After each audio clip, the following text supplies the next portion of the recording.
With the sound of engines, the morning shift begins. And here in the valley of Şırnak, work begins at 6:30. The first thing the miners have to do is take the 150-meter trip down a tube barely wider than a person. No one seems to care that they descend with a burning cigarette and without helmets. After only a few minutes, the first bucket of coal is hauled up. The miners are paid next to nothing by the distributor. But the miners are friends, and they share everything. They're united by this life-threatening work.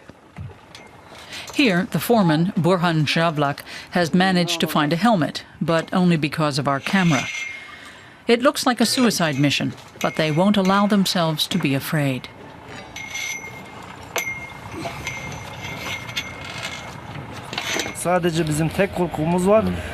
Our only fear is that they're going to take away our jobs and our pay. In this region, there's no other work. The standards are deplorable because the workers built these mines themselves. Ever since the disaster in Soma, the Turkish government has promised higher safety standards. But here at the border with Iraq, not much has changed. Working conditions are turn of the century. The miners have nothing more than shovels, pickaxes, and flashlights. There are no gas masks, and there's no emergency alarm. The mine itself has no supports, no emergency exits. We take a big risk every day, but some of us have to feed 5 or 6 kids. What else can we do?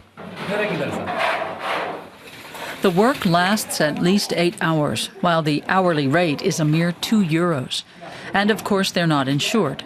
Human rights activists claim that even children under 16 have to work the mines.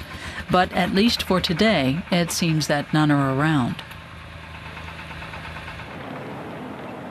Turkey is using less and less coal as cities are now heated by natural gas.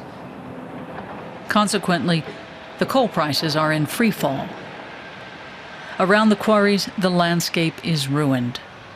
Strip mining has left a huge crater in the valley. The Javlak family are Kurds, like nearly everyone in this region. The decades-long civil war between the army and the PKK is over, but the southeastern region of Turkey is still by far the poorest. After the war and oppression, families like the Javlaks want to escape poverty. But the state is threatening to close the mines. The Javlaks say that the authorities aren't bothered by the low safety standards, but rather that the families and miners want to work in self-managed mines. The families still feel as if they're being specifically discriminated against. What I really wanted to do was become a doctor. But that opportunity is closed to a kid from this region.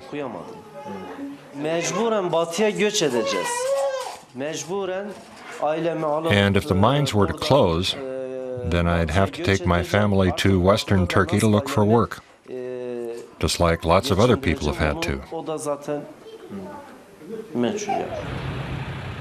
In Şırnak, there are fewer than 70,000 people, but there's at least one miner per family. People have the choice of dying in the mines or of starvation. At the beginning of the presidential campaign, there was a lot of talk about improving safety standards for miners, but that time has seemingly passed. Prime Minister Erdogan promised to help the families affected by the disaster in Soma. But thus far, little has been done. Only Şırnak's mayor has been fighting for the coal miners. He's fighting to save lives and jobs. The current conditions and circumstances in the mines don't meet the necessary safety standards. More than 100 people have lost their lives because of this. So I support the miners' claims. They deserve more rights, the right to form cooperatives. And when the cooperatives are legalized, they can invest in safety standards.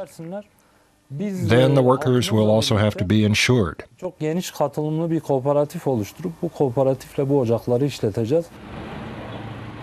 But for many families in Şırnak, it's coming too late. The Baizal family lost their father.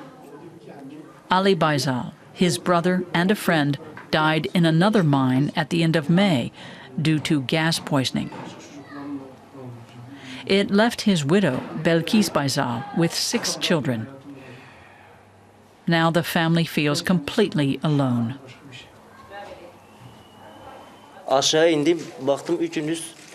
I saw my brother's body, lifeless, lying on top of others. There was no one to rescue them, no one to pull them out. I had to round up other miners. My brother was still alive. He could have been saved. At 12:30, we called an ambulance, but it took them 5 hours to get here. The medics had 2 gas masks, but both of them were broken. The help for my husband came too late.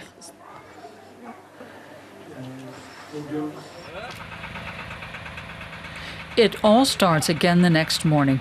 The miners ready themselves and hope for the best. Meanwhile, the government looks the other way.